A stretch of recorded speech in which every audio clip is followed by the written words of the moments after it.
Hi hello ನಮಸ್ತೆ ಸ್ನೇಹಿತರೆ, ಎಲ್ರಿಗೂ ಕೂಡ ಮತ್ತೊಮ್ಮೆ ನಿಮ್ಮ ಯೂಟ್ಯೂಬ್ ಚಾನಲ್ಗೆ ಪ್ರೀತಿಯ ಸ್ವಾಗತ. ಅಂಡ್ ಒಂದು ವಿಶೇಷವಾದಂತ ವರದಿ ಇವತ್ತು ಬೆಳಗ್ಗೆ ಪತ್ರಿಕೆಯಲ್ಲಿ ನೋಡಿರ್ತೀರಾ ಎಲ್ರು. ಏನಕ್ಕೆ ಸಂಬಂಧಪಟ್ಟ ಹಾಗೆ ಅಂತಂದ್ರೆ, ಈ ಒಳ ಮೀಸಲಾತಿಯ ವರ್ಗೀಕರಣ ಏನ್ ಮಾಡಿದ್ರು, ಒಳ ಮೀಸಲಾತಿ ವಿಚಾರವಾಗಿ ಮೀಸಲಾತಿ ಹಂಚಿಕೆ ಆಯ್ತು. ಸೊ ಇದರಲ್ಲಿ ಅಲೆಮಾರಿ ಸಮುದಾಯಕ್ಕಾಗಿರುವಂತ ಅನ್ಯಾಯಕ್ಕೆ ಅವರು ನ್ಯಾಯವನ್ನ ಪಡ್ಕೊಳ್ಳೋದಕ್ಕೋಸ್ಕರ ಈ ಹಿಂದೆ ಹೋರಾಟಗಳನ್ನು ಕೂಡ ಮಾಡಿದ್ರು.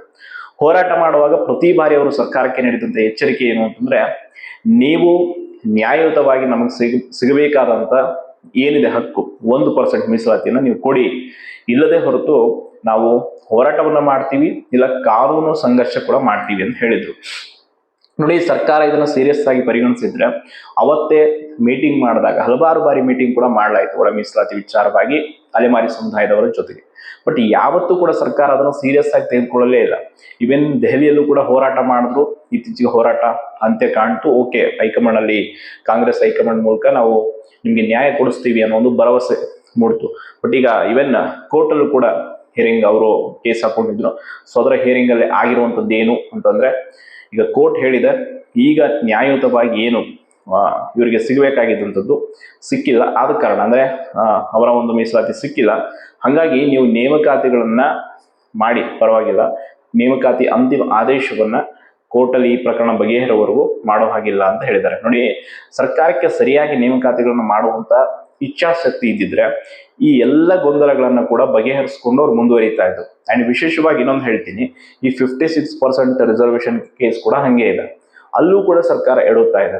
ಗೊತ್ತಿದೆ ಸರ್ಕಾರಕ್ಕೆ ಇದು ಸಮಸ್ಯೆ ಆಗುತ್ತೆ, ಮುಂದೆ ನೇಮಕಾತಿಗಳದ್ದು ವಿಚಾರದಲ್ಲಿ ದೊಡ್ಡ ಮಟ್ಟದ ಸಮಸ್ಯೆ ಆಗುತ್ತೆ ಅಂತ. ಆದ್ರೂ ಕೂಡ ಅವ್ರ ಬಗ್ಗೆ ತಲೆ ಕೆಡಿಸ್ಕೊಳ್ತಾರೆ. ಅವ್ರಿಗೆ ಬೇಕಿರುವಂತದ್ದು ಕ್ಷಣಿಕವಾಗಿ ವಿದ್ಯಾರ್ಥಿಗಳನ್ನ ನಂಬಿಸಿ ಮುಂದಕ್ಕೆ ಕಳಿಸೋದಷ್ಟೇ ಹೊರತು ಯಾವುದೇ ಕಾರಣಕ್ಕೂ ರೆಕ್ರೂಟ್ಮೆಂಟ್ ಮಾಡೋಣ, ನೋಟಿಫಿಕೇಶನ್ ಆರಂಭ ಮಾಡೋಣ, ಪರೀಕ್ಷೆಗಳನ್ನ ನಡೆಸೋಣ ಅನ್ನೋಂಥದ್ದು ಇಲ್ಲ. ಅಂಡ್ ಎಲ್ಲದಕ್ಕಿಂತ ಹೆಚ್ಚಾಗಿ ನಿರುದ್ಯೋಗಿ ಯುವಕರಿಗೆ ಉದ್ಯೋಗಗಳನ್ನು ಕೊಡುವಂತ ಯಾವ ಇಚ್ಛಾಶಕ್ತಿ ಕೂಡ ಸರ್ಕಾರದ ಹತ್ರ ಇಲ್ಲ. ಅವರಿಗೆ ಕೆಲಸಕ್ಕೆ ಬರೆದಿರೋ ವಿಷಯಗಳು, ಧರ್ಮದ ವಿಚಾರಗಳು, ನಾವು RSS ಬ್ಯಾನ್ ಮಾಡ್ತೀವಿ, ಅದು ಬರೀ ಇದೇ ವಿಷಯಗಳನ್ನೇ ತಲೆ ತುಂಬಿಕೊಂಡು ಹೋಗ್ತಾ ಇದ್ರು ಹೊರತು ವಿದ್ಯಾರ್ಥಿಗಳ ಕಷ್ಟ ಏನು, ಓದ್ತಾ ಇರುವಂತಹ ಸಮಸ್ಯೆ ಏನು ಅನ್ನೋದನ್ನು ಯಾವುದು ಯೋಚಿಸ್ತಿಲ್ಲ. ಮುಂದೆ ಏನು ಆಗ್ಬಹುದು ಕಾನೂನು ತೊಡಕುಗಳು ಅನ್ನೋದು ಕೂಡ ಯೋಚನೆ ಮಾಡಿದ್ರೆ ಇವರು ಏಕಾಏಕಿಯಾಗಿ ತಮ್ಗೆ ಹೆಂಗ್ ಬೇಕೋ ನಿರ್ಧಾರಗಳನ್ನ ತೆಗೆದುಕೊಳ್ತಾರೆ. ಅಂಡ್ ಇವನ್ ಈಗ ಒಳ ಮೀಸಲಾತಿ ವಿಷಯದಲ್ಲಿ ಎಲ್ಲವೂ ಮುಗಿದಿದೆ ಅನ್ನುವಾಗ ಕೋರ್ಟ್ ಕೇಸ್ ಒಂದು ಈಗ ಅಲೆಮಾರಿ ಸಮುದಾಯದ ಪರವಾಗಿ ಏನೀಗ ತೀರ್ಪು ಕೂಡ ಬಂದಿದೆ. ಈ ಮಧ್ಯಂತರ ತೀರ್ಪಿನ ಅನುಸಾರವಾಗಿ ನೆಕ್ಸ್ಟ್ ನೋಟಿಫಿಕೇಶನ್ ಮಾಡ್ಬೋದು, ಮಾಡೋಕೋದಕ್ಕೆ ಸಮಸ್ಯೆ ಇಲ್ಲ, ನೋಟಿಫಿಕೇಶನ್ ಆರಂಭ ಮಾಡ್ಬೋದು. ಬಟ್ ಅಂತಿಮ ಆದೇಶ ಅಂದ್ರೆ ರಿಕ್ರೂಟ್ಮೆಂಟ್ ಕಂಪ್ಲೀಟ್ ಮಾಡೋದಕ್ಕೆ ಅವಕಾಶನೇ ಇರಲ್ವಲ್ಲ. ಹಾಗಾದ್ರೆ ನೋಟಿಫಿಕೇಶನ್ ಮಾಡಿ ಏನು ಸಮಸ್ಯೆ, ಏನು ಉಪಯೋಗ ಆಗುತ್ತೆ? ಅಂಡ್ ಈಗ ನೆಕ್ಸ್ಟ್ ಹಿಯರಿಂಗ್ ಅನ್ನ ನವೆಂಬರ್ 13ಕ್ಕೆ ಇಟ್ಟಿದ್ದಾರೆ. ನವೆಂಬರ್ ತಿಂಗಳಲ್ಲಿ 2 ಹಿಯರಿಂಗ್ ಇದೆ. ಒಂದು 56% ರಿಸರ್ವೇಶನ್ ಕೇಸ್ ಹೈಕೋರ್ಟ್ ಅಲ್ಲಿ ಇದೆ, ಅಂಡ್ ಇವನ್ ಇದು ಅಲೆಮಾರಿ ಸಮುದಾಯದ ಕೂಡ ಇದೆ.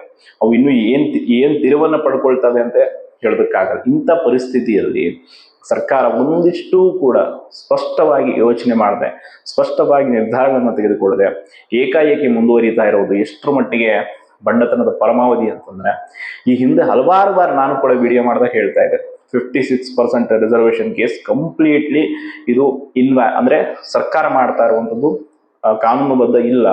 ನಾಳೆ ಇದು ಹೈಕೋರ್ಟ್ ಅಲ್ಲ ಸುಪ್ರೀಂ ಕೋರ್ಟ್ ಹೋದ್ರು ಕೂಡ ಕೇಸನ್ನು ಸರ್ಕಾರ ಗೆಲ್ಲೋದಕ್ಕಾಗಲ್ಲ ಅಂತ ಹೇಳಿದ್ರೆ ಕೆಲವರು ಕಮೆಂಟ್ ಬಾಕ್ಸ್ ಅಲ್ಲಿ ನಗ್ತಿದ್ರು ಬಂದು.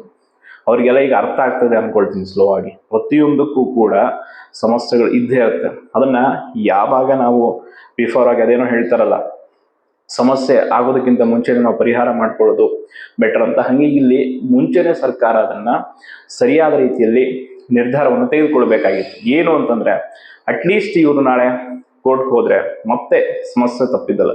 ಅಲ್ಟಿಮೇಟ್ಲಿ ಸರ್ಕಾರಕ್ಕೆ ಬೇಕಿರೋದು ಕೂಡ ಇದೆ. ಅವ್ರಿಗೆ ಯಾವುದೇ ಕಾರಣಕ್ಕೂ ಇದು ಸುಗಮವಾಗಿ ನಡೀಲಿ ಅನ್ನೋದು ಬೇಕಿಲ್ಲ.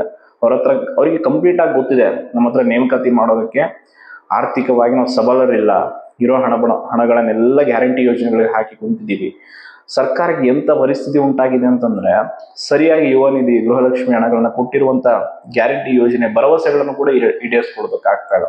ಅಂಡ್ ಇನ್ನೊಂದ್ ಕಡೆ ರಸ್ತೆಗಳಲ್ಲಿ ಬೀದಿ ದೀಪ ಕೂಡ ಅಳವಡಿಸೋದಕ್ಕೆ ಪಂಚಾಯತ್ಗಳಿಗೆ ಹಣ ಬರ್ತಾ ಇಲ್ಲ ಅಂದ್ರೆ ಎಷ್ಟರ ಮಟ್ಟಿಗೆ ದುಸ್ಥಿತಿ ಸ್ವಲ್ಪಿದೆ. ಹಿಂಗೆ ಆದ್ರೆ ಯಾವಾಗ ಆಗ್ಬೋದು ಮತ್ತೆ ನೋಟಿಫಿಕೇಶನ್ ಅಂತಂದ್ರೆ, ಈ ಪ್ರಕರಣಗಳೆಲ್ಲ ಕ್ಲಿಯರ್ ಆಗ್ಬೇಕು. ಈಗ ನೋಡಿ, ಈ ಮತ್ತೆ ಅಲೆಮಾರಿ ಸಮುದಾಯದ ಪ್ರಕರಣಕ್ಕೆ ಇನ್ನೊಂದೇನಾದ್ರೂ ಹಿಯರಿಂಗ್ ಅಲ್ಲಿ ಮತ್ತೆ ಡೇಟ್ ಕೊಡ್ತಾರೆ. ಸೊ ಅದು ಮುಗಿಯೋವರೆಗೂ ಇವರು ರೆಕ್ರೂಟ್ಮೆಂಟ್ ಮಾಡಿದ್ರು ಕೂಡ ಉಪಯೋಗ ಇಲ್ಲ. ಅಂಡ್ 56% ಕೇಸ್ ರಿಸರ್ವೇಶನ್ ಕೇಸ್ ಕೂಡ ಹಂಗೆ ಇದೆ. ಸೊ ಈವನ್ ಅದು ಕೂಡ ಮುಗಿಯೋವರೆಗೂ KS ಆಗಿರ್ಬೋದು, ಬೇರೆ ಯಾವ ನೋಟಿಫಿಕೇಶನ್ ಆಗಲಿ, ಈಗ ಆಲ್ರೆಡಿ KAT ಮತ್ತೆ PDOದು CTI ಪ್ರಕರಣ ದಾಖಲಾಗಿದೆ. ಕಮರ್ಷಿಯಲ್ ಟ್ಯಾಕ್ಸ್ ಇನ್ಸ್ಪೆಕ್ಟರ್ ಕೂಡ ಹಾಕೊಂಡಿದ್ದಾರೆ. ಸೇಮ್ ಆಸ್ ಇಟ್ ಈಸ್ 56% ಏನ್ KS ಇದೆ ಅದೇ ರೀತಿ. ನಾಳೆ ಅಲ್ಲೂ ಕೂಡ KT ಸೇಮ್ ಆರ್ಡರ್ ಕೊಡುತ್ತೆ, ಡಿಫ್ರೆಂಟ್ ಆರ್ಡರ್ ಕೊಡೋದಕ್ಕಾಗಲ್ಲ. ಮತ್ತೆ ಅದು ಕೂಡ ಹೈಕೋರ್ಟ್ಗೆ ಹೋಗುತ್ತೆ. ಎಷ್ಟು ರಾದಾಂತ ಆಗಿದೆ ಈಗ ನೋಟಿಫಿಕೇಶನ್ ವಿಷಯದಲ್ಲಿ ಅಂದ್ರೆ, ಆಗಿರೋ ನೋಟಿಫಿಕೇಶನ್ಗಳನ್ನ ಕಂಪ್ಲೀಟ್ ಮಾಡೋದಕ್ಕೂ ಆಗ್ತಿಲ್ಲ, ಆದೇಶ ಪತ್ರ ಕೊಟ್ಟು ಹೊಸದಾಗಿ ನೋಟಿಫಿಕೇಶನ್ಗಳನ್ನು ಕೂಡ ಮಾಡೋದಕ್ಕಾಗ್ತಾ ಇಲ್ಲ. ಒಟ್ಟಾರೆ ಎಲ್ಲ ಸಮಸ್ಯೆಗಳ ನಡುವೆ ಇಡೀ ರಾಜ್ಯದ ಯಾರೆಲ್ಲ ಸರ್ಕಾರಿ ನೌಕರಿ ಆಸೆ ಕನಸುಗಳನ್ನ ಕಳ್ಕೊಂಡು ಓದ್ತಾ ಇದ್ದಾರೆ, ಮೊನ್ನೆ ಧಾರವಾಡದಲ್ಲಿ ಹೋರಾಟ ಮಾಡಿದ್ರು, ಅವರೆಲ್ಲರ ಪರಿಸ್ಥಿತಿ ಹೆಂಗ್ ಚಿಂತಾಜನಕ ಆಗೋಗಿದೆ.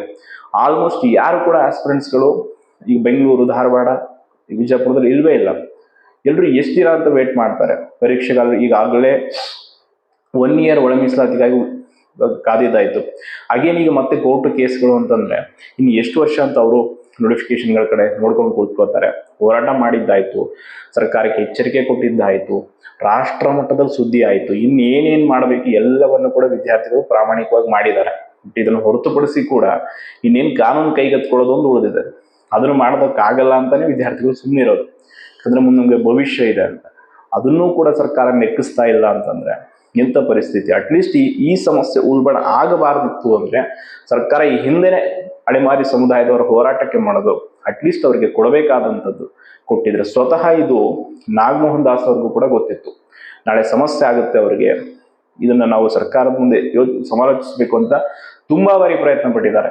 ಬಟ್ ಅವರ ಮಾತನ್ನು ಧಿಕ್ಕರಿಸಿ ಯಾವುದೋ ಒತ್ತಡಕ್ಕೆ ಮಣದು ಈಗ ಕೋರ್ಟ್ ಮೂಲಕ ಚೀಮಾರಿ ಹಾಕಿಸ್ಕೊಳ್ಳುವಂತ ಪರಿಸ್ಥಿತಿ ಸರ್ಕಾರಕ್ಕೆ ಬಂದಿದೆ ಅಂದ್ರೆ ಇಂತಹ ವಿಪರ್ಯಾಸ ನೋಡಿ. ಆ್ಯಂಡ್ ಇವನ್ 56% ರಿಸರ್ವೇಶನ್ ಕೇಸ್ ಬಗ್ಗೆ ಕೂಡ ನಾನು ಒಂದಿಷ್ಟು ಅಪ್ಡೇಟ್ಸ್ ಇದೆ, ಸೊ ಅದನ್ನು ಕೂಡ ತಿಳಿಸ್ತೀನಿ. ಇತ್ತೀಚೆಗೆ ಹಿಯರಿಂಗ್ ಕೂಡ ಆಯಿತು, ನಾನು ಹೇಳಿದೆ ಅದರ ಬಗ್ಗೆ. ಕೋರ್ಟಲ್ಲಿ ನ್ಯಾಯಾಧೀಶರೇ ಹೇಳಿದ್ದಾರೆ ಸ್ವತಃ ಆ ವಿಷಯದ ಬಗ್ಗೆ. KT ನೀಡಿದೆಯಲ್ಲ ತೀರ್ಪು, ಹಾಗಾದ್ರೆ ಮಾಡಿ ರಿನೋಟಿಫಿಕೇಶನ್ ಅಂತ ಅಂದ್ರೆ ಹೇಳಿದಂಥದ್ದು ಮಾತದು, ಆದೇಶ ಅಲ್ಲ. ಬಟ್ ಅದಕ್ಕೆ ವಾದ ವಿವಾದಗಳು ನಡೀತು. ಅಗೇನ್ ಈಗ ಇನ್ನೊಂದು ಹಿಯರಿಂಗ್ ಕೂಡ ಇದೆ, ನಾನು ಅದ್ರ ಬಗ್ಗೆ ಅಪ್ಡೇಟ್ಸ್ ತಿಳಿಸ್ತೀನಿ ಅಂತ ಹೇಳ್ತಾ ಧನ್ಯವಾದ.